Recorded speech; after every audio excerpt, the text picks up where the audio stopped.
Colin had a problem and a microphone to spare. Thomas took it up and so the podcast went to air. For weeks and months they trolled through every single DVD. They've unwrapped all the ones they can and now they're cellulose free. Now they're cellulose free. Hello dear listener and welcome to Cellulose Free. My name is Colin and with me as always is my fellow film watcher, compadre and son, Thomas. Hi, hello. What have you been up to? I went for a walk at one point. When did you do that? I think it was like last week, late last week. And that was about it, really. Good. Did a watch along of a German game show with some people in other places that are not here. Good. Now, when you say it was a German, yes, was the language spoken German? That is correct. Were there subtitles? No, they were not. Right. It went for about 5.5 hours. A 5.5 hour game show. Mm-hmm. And started at 4:15 local AM, not PM. Okay. I can see a few things problematic with this. Well, most of it you can pick up just by watching. Right. And the rest you deal with. Okay. The game show is called Schlag den Star, or Beat the Star. It's a spin-off of a previous show, Schlag den Raab, Beat Raab. Poor Raab. In that show, civilians faced off against a popular German celebrity. Let me guess, called Raab? Yes. Right. In this show, it used to be that a civilian would play against a star, and now stars play against stars, often in similar fields. They play up to 15 games, each worth an increasing number of points. Game 1 is worth 1, game 2 is worth 2. You can see where this is going, right? No. And the winner is the first one to reach 61 points. Good. And this is played live, and it goes on for some number of hours until at a terrible time. Finishes. Yeah, until it finishes. Right. And then they play a repeat of a previous one to fill time. like cricket. But we don't watch the repeat. Right. Because it's already happened. And is there lots of conversation whilst this viewing happens? There's plenty of conversation. There's even conversation in the breaks, which are long and badly placed. Are there advertisements during these breaks? There are, yes. Are they German? They are German, yes. Okay, good. And we play games during those breaks, just among ourselves. Right. For fun. You do the English voiceover of the ads? No. Right. No. More game shows. Good. More game shows in between the game show. Uh-huh. Baseball's back. Of course it is. There's the gift shop, and some players are now capital N negative. And everything's fine. Everything's just fine. I don't know what would give you the idea that there were any problems going on. No. The coin has cancelled the seasonal reading and the reader going on a bit of a tear. But it's fine. It's all fine. So it's all fine then? It's fine. Good. I went for a walk today. You did? I went for a very long walk. Uh-huh. I don't know how it compares to last week. Why do I pick Wednesday to do it? It's a brilliant question. Because I'm exhausted. Well, today was there was a particular reason, because the next couple of days the weather forecast is atrocious. So I thought, if I'm going to get a walk in, I'd better do it today. Yeah, but Wednesdays and Thursdays, they're not the best choice for this podcast. Oh well. Yes, that sounds like your problem. It does. If I fall asleep during this film, you just throw a cushion at me or something. But it's unlikely that will happen, because this is a good film. It is. What are we watching today? We are watching Flight of the Navigator. The not Disney film? No, it's not a Disney film. Those listening in the US might be confused when we say that. Those in Canada as well might be confused that it's not a Disney film. No. For the rest of the world, it is in fact a PSO, Producer Sales Organisation film. What a name. Who in fact hold the rights for the rest of the world and got Disney to distribute it in North America. So for anyone not in North America, this was not a Disney film. And so we're watching it on Stan for those of you in Australia who are wanting to watch it, to find out what we're talking about. It's on Stan. Yep. What is it all about? What is it all about? What is it all about? It. Do you have a... Yes, I do have it. You do? Good. I do have it up. Good.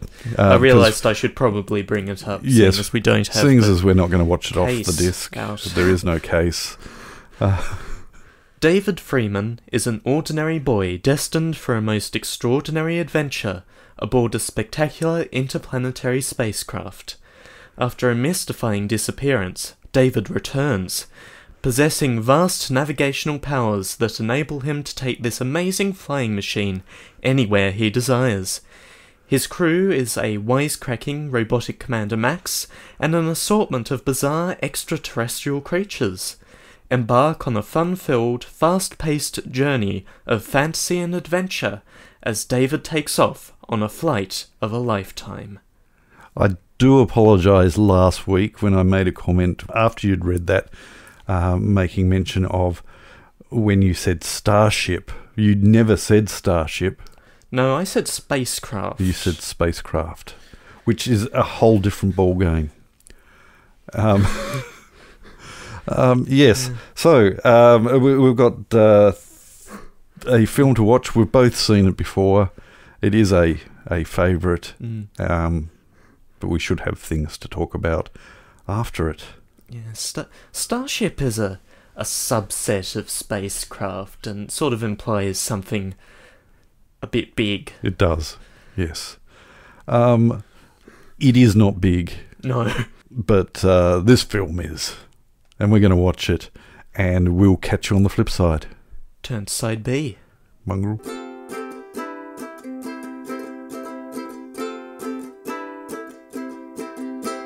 So, what did you think? It's a good film. It really is. It's just it's a feel-good film, even though there are moments of trauma, really. I mean, can you imagine going through what this kid... And look, I'm not going to do any spoiler alerts. This film was released in 86. Mm-hmm. So, and, yeah. If you fell down a hill and woke up 8 years later, completely unchanged, how would you feel? Yeah, completely unchanged. You get up and go to your house and find that there are strangers in there, and definitely moments of trauma and upsetment. Mm-hmm. There, I've invented a word for today's podcast. Upsetment. It has aged. It has, yes. There are moments that and bits of conversation that don't quite work, or that wouldn't fly today. No. Actually, it's interesting. There is a connection between this week's episode and last week's episode. Do you know what that connection is? I've forgotten what last week's episode was. Safety not guaranteed. Right. You're not going to get it. No. It is a really vague and tenuous connection. Okay, so last week's film was Safety Not Guaranteed, directed by Colin Trevorrow. Mm-hmm. Back in 2012, Colin Trevorrow was asked by Disney to rework a script that had been written for a reimagining of this story. So there have been talks for many, many, many years of redoing it, and talks are all we've heard. Yeah, I'm of two minds as to. It's one of those films where I think the argument of, look, come up with a original idea would be a better use of money, and let this stand on its own, because it does. You've got some notes. I do have. I do too. Some notes, and I suspect there's going to be some overlap. Okay, so the opening act, the triple whammy. Film. The opening act of the film, we start with several things that look like UFOs but are not UFOs. We have a silver saucer, which turns out to be a frisbee, and we spend some time with frisbees during the intro and the opening credits, and then a shadow passes, and it's a blimp. Yep. It's fine. And then, there's something behind that tree, and it's a water tower. Yep. That was my triple whammy, so yes. And then we fall down the ravine. We come back. The lighting's shifted a bit. Some time's passed, obviously. And everything seems the same as we work our way up to the door of the house. And then there's someone else there. And the house has been completely redecorated, and yeah. And we spend the next few minutes slowly getting to the point that it's 8 years later. Yeah. And the interesting thing, bringing those two things that you've just pointed out together, is that you know that this film has a spaceship in it. And you keep on getting these teasers and thinking, well, okay, here's the spaceship. No, it's not. You don't actually see the spaceship for about half an hour into the film, and it's only an hour and a half long. So as far as having those initial teasers of here's the spaceship, no, it's not, and then having the actual story develop before you introduce the actual spaceship, it's good. It's a good thing to do. Yeah.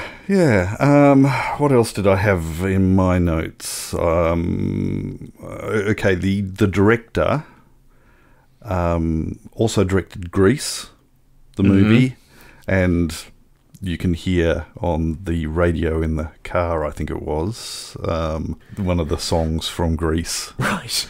Back in when the film was initially set, back in 78. What else have you got? Oh, boy. Faraday's a real scumbag. He really is. He absolutely.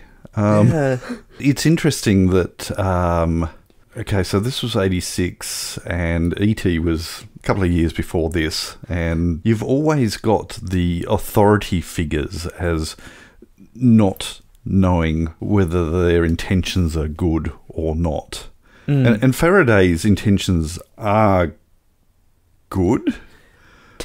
Technically good? But the number of... Yes. The ends justify the means. Yeah. He certainly doesn't intend any harm to David, but he, at least not physically, harm. But withholding him from his parents is, who... And the parents who have not had this child in their life for 8 years. 8 years, bit skewy, yeah. David immediately recognises, and you can see that he recognises that there's a two-way mirror in his room. Yes. Okay, this is a weird room. Look to the right. Oh, that's a weird mirror. Why is there a mirror in here?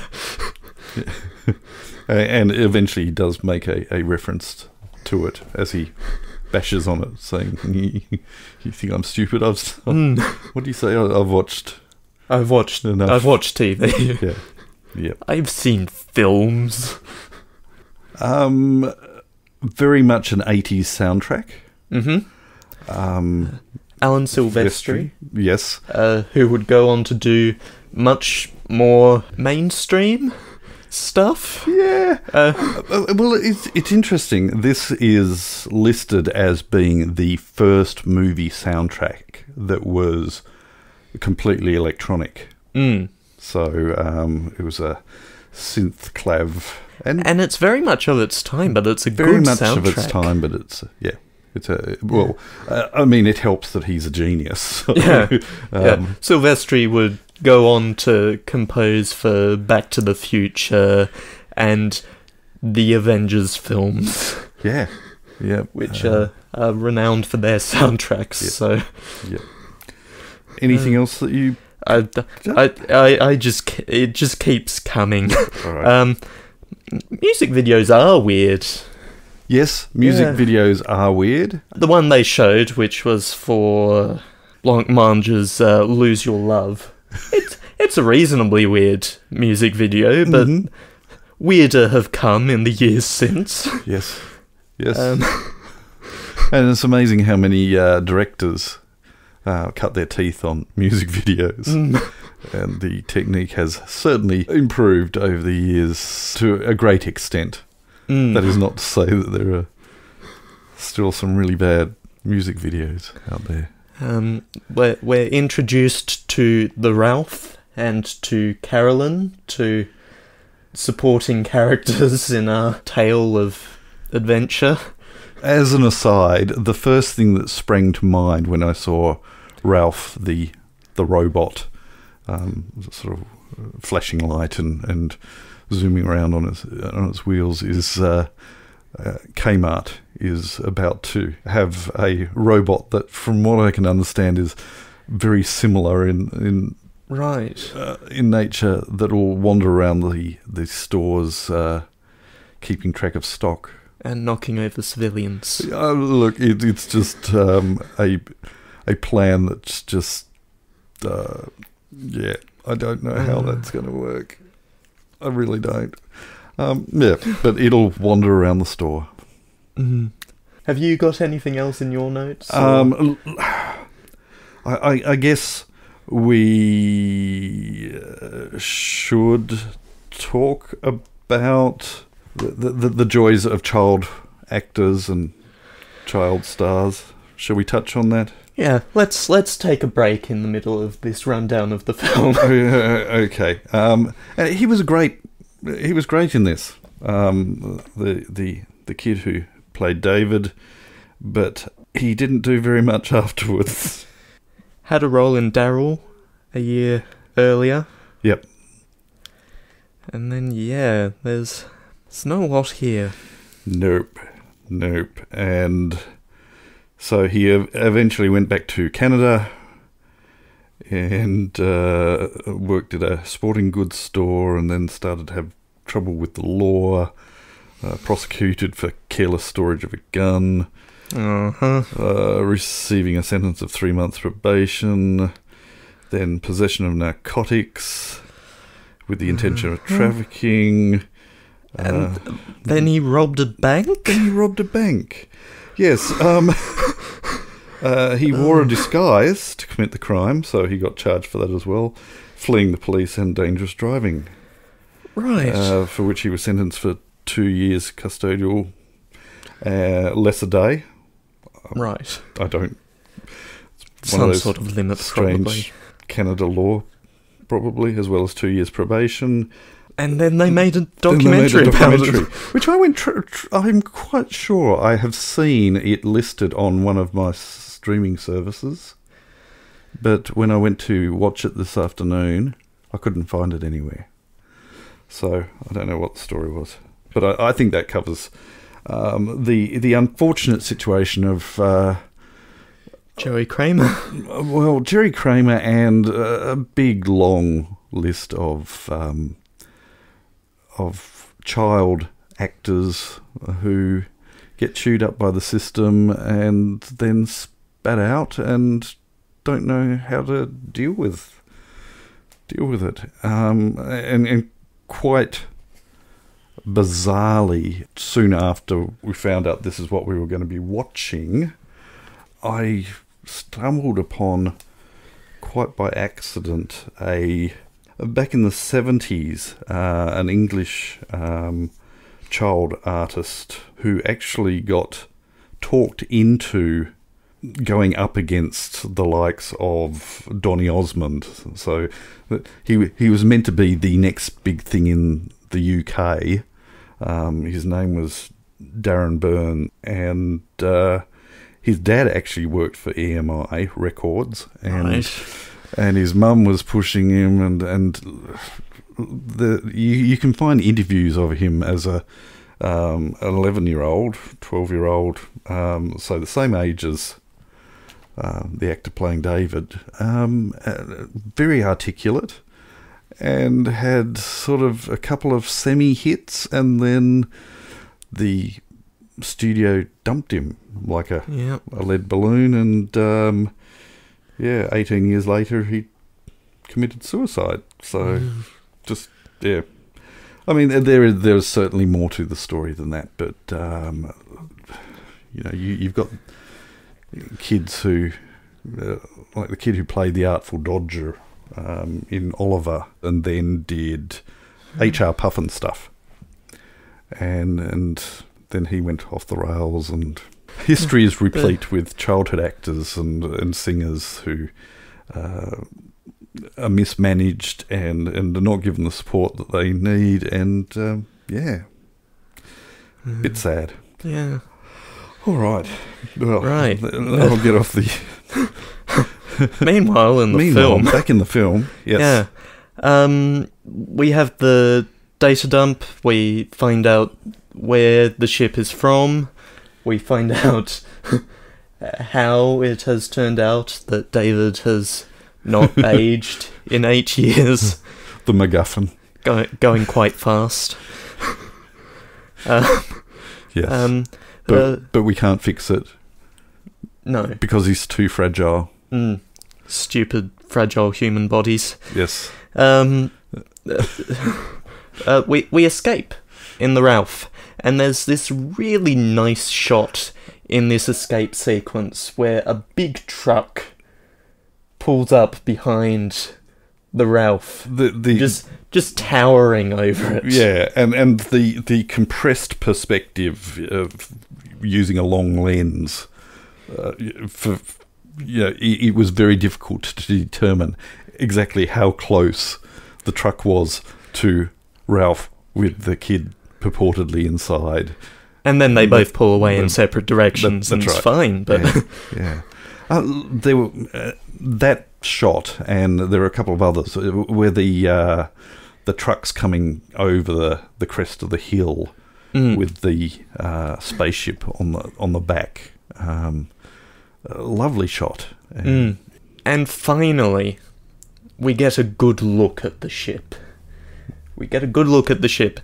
And our first look at some CG for the film, because down come the stairs. The CG in this film, in parts, holds up reasonably, and in other parts, not so much. Yeah. Sometimes reflections when things are moving aren't great. No. And there was a shot where they went to the effort of making sure that the lights of the city were reflected underneath, but they're a different colour to the lights of the city. The stairs, I think, were actually traditionally animated. Right. Don't think the morphing of the ship into the sleeker design, I believe, was computer animated, but the sequence where the stairs come down were a more traditional style of animation. I could be wrong. If there is any dear listener out there who wishes to argue, and then bring it on. And then we head into the ship, and inside the ship, it's very detailed. There's a lot of bits here, and it's all very shiny. There's just so much noise to look at here. Oh, and did you catch yourself trying to see whether you could see the reflection of the camera? Oh, I didn't, no. Right, I'm thinking, this is nightmarish. You have shows like Battlestar Galactica that ran into all sorts of problems having shiny metal reflective surfaces and forever having to reshoot because crews got reflected in it. And for all the reflections that were inside that ship, they did a very good job, I thought. It does help that they're very bumpy reflective surfaces, and it obscures what is there. Yep. Jumping ahead a bit, we'll come back, but the menagerie inside the ship, just all sorts of weird creatures, and the eye that goes yes. And the gross alien with a cold. Yeah. Just a nice selection of weird things. Yep. NASA, jumping back a bit, NASA has really lax security. He pulls across the curtain, and the security guards don't care. They go back to their card game, and Ralph trundles along. No, I'm just going to keep playing our card game. Nobody's paying attention to the monitors around the spaceship. Nah. No. Well, it hasn't done anything, so... No. just keep on keeping on. 20 miles straight up is a really good gag. Oh, it was. Yep. How far away? 20 miles. Yeah. And then he's on the roof. Max, played by Paul Rubens. Yes. Really likes saying compliant in a chipper voice. Just learning human concepts and imitating sounds, even before the mind transfer, which does even more weird things to Max. Speaking of brains, that 10% nonsense again. Oh dear, yes. Yes. Oh. My understanding is this whole we only use 10% of our brains. No one can really identify where that came from. Right. Yeah, it just suddenly, I guess, became an urban legend and became... That sounds vaguely plausible. Yeah. I'll spruik that to all my friends, and eventually it'll be a thing. Yeah. Even if it's actually not. Yes. And then we spend the next act sort of looking at the ways that people interact with this weird spaceship. We ask some quote unquote geeks in a car for directions, and they floor it and run away. Yep. We come to Gator City, and this gas station attendant just gawking at it for the next 5 minutes. Doesn't even look at David as he's giving him change for the phone. No, just hands it over, and he's just agog. And then the family rocks up. The family rocks up. This is the duality of man. So some people will be dumbfounded, and others we'll just assume that that's supposed to be there. Yeah, well, it's part of the Gator. What's it called? Owl's Gator City. Yes, yeah. Which It's is an rubbish, attraction. but your spaceship's pretty cool. Yeah, 'cause I push down on the stairs and they only wiggle a bit. Got to be some fancy compositing going on there. Yeah, yeah. He just said he wanted to phone home. I can imagine being in the cinema and hearing the groans when there was... Oh, dear. He just wanted to phone home. And then I didn't make a lot of notes after that, No. because there's not actually a lot else that happens after that. He goes back in, he survives the time travel. You missed the peeing joke that he leaks. Oh yeah, yeah, But, yes. that happened. It That did. totally passed me by, because... yeah, he goes back in, he survives the time travel back, ends up back at the bottom of the ravine, and makes his way back through the woods, across the tracks, to the back door, but doesn't open it, because he's called over to the boat. Yeah. Because it's the 4th of July, It is. and we're gonna set off The- some fireworks. The family is... Well, he is reunited with his family, who are blissfully unaware of the fact that this is a reuniting after all manner of and confusion and... that he's gained a new appreciation. That's right. Yeah. And keeps the alien. Yeah. It's a sweet ending. Yeah. And roll credits over aerial footage. Indeed. Well, they certainly captured a lot of aerial footage, and they probably paid a pretty penny for it, so why not run it for the closing credits? And it looked pretty specky too. Yeah. Mm. There are points where there's one point where it's very obvious that it's been sped up. Which is... 1 point? Well, it transitions into what looks like normal speed. Yes. Like I said, there's some things that hold up reasonably, and Yep. some things that don't. Yep. It's a good film. It is a good film. If you can watch it, do so. Yep. I believe it's on Disney Plus in the US, and Stan in Australia, and you'll have to check your local guides for any other country. So Yes, it's on Disney Plus in the US. there we go. Or rent it from AMC Theatres on demand. Oh. All right.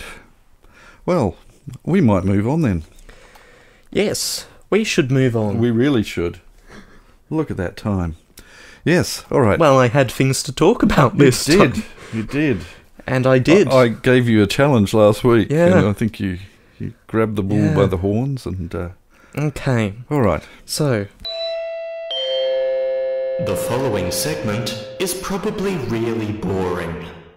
Looking at last week's comments, Oops. nothing outside of Facebook really, apart from comments on me doing a song. Yes, you did a song. I did a song, and people commented on that, and thank you. It was good. Helen asks, is this annoying? She did. And I decided not to encourage it. So, It's reasonable choice. yes. Jeff Said commented something. on your continued ability to write lyrics in the middle of your walk. Yes. And Lee says that he likes robots. And thank you, Lee, for sharing that with our fellow Facebook viewers. We're now sharing it with our dear listener. We're not sure exactly what Lee means by this. I think it means that he likes robots. Yeah, it's a lowercase r. Yeah.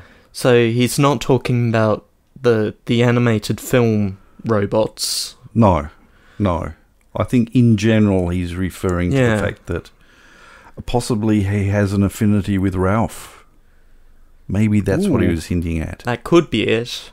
I don't know, though. I don't know. Or Max. Max is sort of a robot. I think so. Yeah. But we don't know for sure. We're not entirely sure. Because I can't remember saying anything in the previous episode about robots. No, I can't either. So, maybe it's a comment from the future. This is possible. And when iRobot pops up in the podcast, it's actually in reference to that episode, that podcast. Well, if there's robots in the future, I for one welcome our robot overlords. Yeah. But no, total mystery. No. Anything else? No, I'm not seeing anything else. I'm going to throw something random in here that I learnt today. Well, good thing this segment is untitled and therefore can be about anything we choose. Okay, Randy Newman. Okay, yes. What immediately springs to mind? Toy Story. Mm-hmm. You've got a friend in me. Well, thank you very much.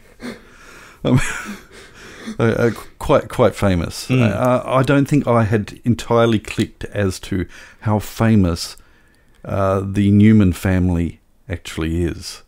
There's a plethora of Newmans, all related, who amongst them have received numerous Academy Awards. I think it was 12 Academy Awards amongst them. Right. As well as 90-odd. Okay. He has an uncle, or had an uncle, called Alfred Newman. And he was quite a prolific early soundtrack writer and really developed the technique. But he's possibly... Okay, so this is his uncle. He is possibly most famous for composing this little ditty.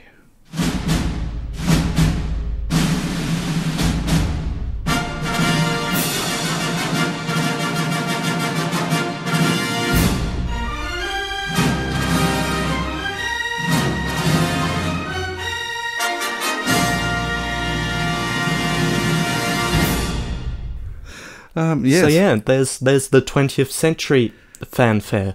It is, and which eventually became the 20th century Fox fanfare, and has now become the 20th century fanfare. Yes, that's what I was saying. And in fact, the it used to not have the da da da da da da da da da da.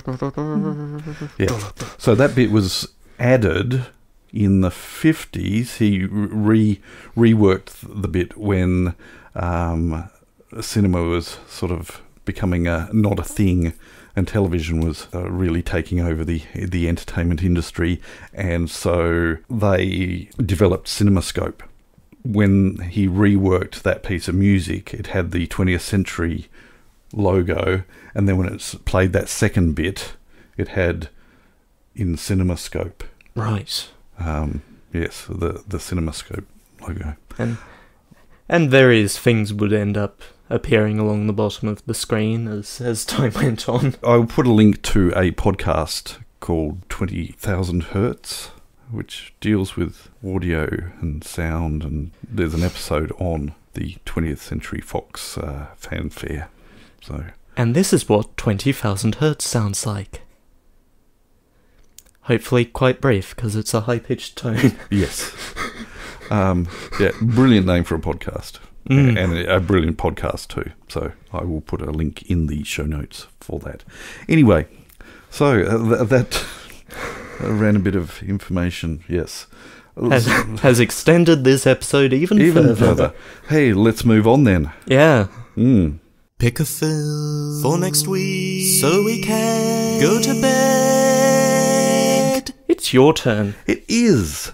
And look, I'm not sure whether I'm going to do this or not. I did have a brief thought of an inkling. Right. Of choosing something. It was when I went searching for Fly to the Navigator. Right. On Stan, and it popped up a film that I haven't seen in years. Right. I thought, oh, this could be really dangerous. Ooh. It may hold up really, really badly. The truth is, I really don't have a great memory of what I thought of it at the time. So do I risk it? Ooh. Do I risk it or do I? And I think now that I've said all that, we're going to have to. Yeah. Okay. You've done it now. The movie stars Sean Astin. He of Samwise Gamgee fame. That's the one. And Will Wheaton. Right. Of Star Trek The Next Generation. Among other things. Stand By Me. Mm-hmm.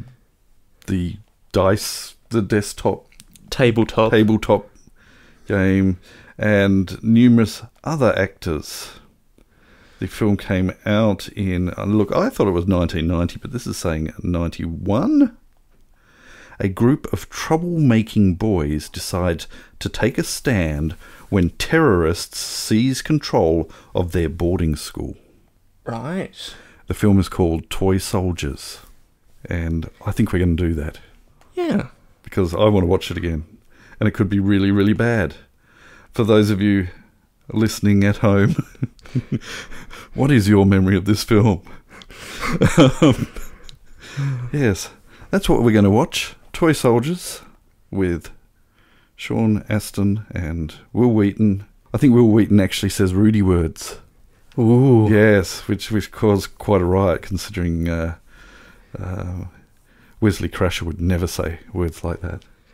Yes, because all characters are direct reflections of the actors who play them. Yeah, and he said naughty words in Stand By Me.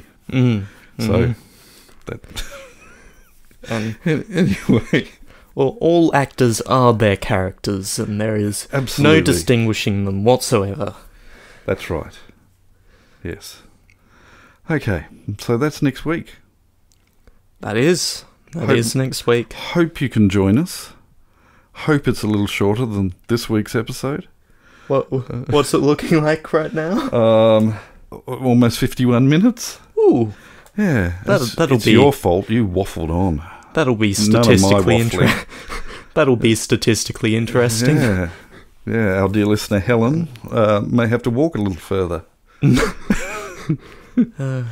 Okay. I'm going to have to pull up the sheet now and see where it's sitting.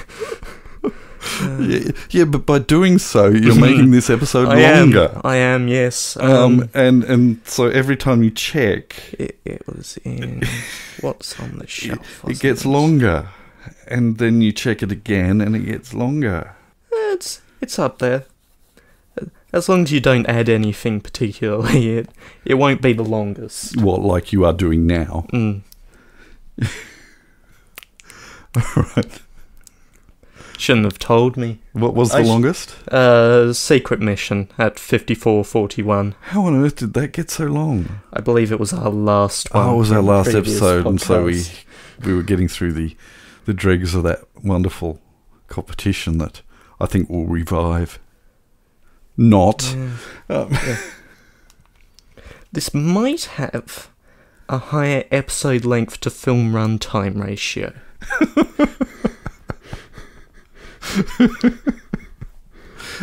Right. So is that what we're going to aim for from here on in? We have to maintain a ratio of yes. Well, that was podcast length to movie. 58.17%. Right. So when we get round to watching Lawrence of Arabia, our podcast is going to be very long. Ben-Hur, The Ten Commandments, all very long films that are on our shelves. Yes. We were wrapping up. Let's wrap up. And then there's Fall of the Roman Empire, which had a ratio of 20%. Oh, dear. And was still 47 minutes long. This is on a spreadsheet, is it? Yep, this is... We have a bit of a family history of spreadsheet. But, all right. Hey. We were wrapping up. Catch you next week. Bye. You have been listening to Cellulose Free. Your hosts were Colin, who produces and edits the show, and Thomas, who makes the artwork and music. Cellulose Free is recorded in the Deranged Cat Studios in scenic Tasmania, Australia. We keep track of our extensive physical media collection through My Movies, which we highly recommend. You can find links to that, as well as other places you can find us in the show notes. Cellulose Free is a Hi Hello production.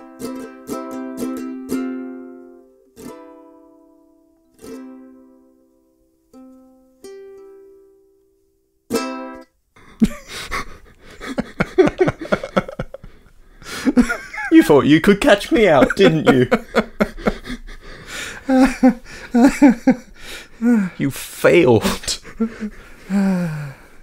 Short and to the point. You have failed miserably.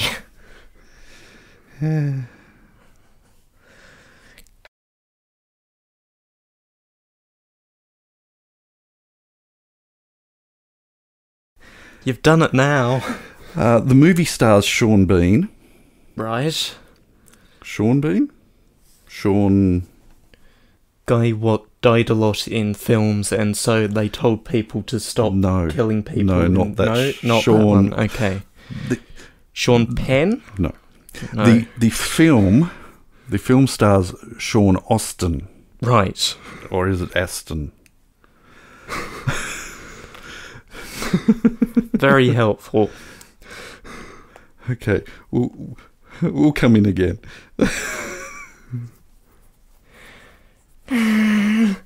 No one expects the Spanish Inquisition.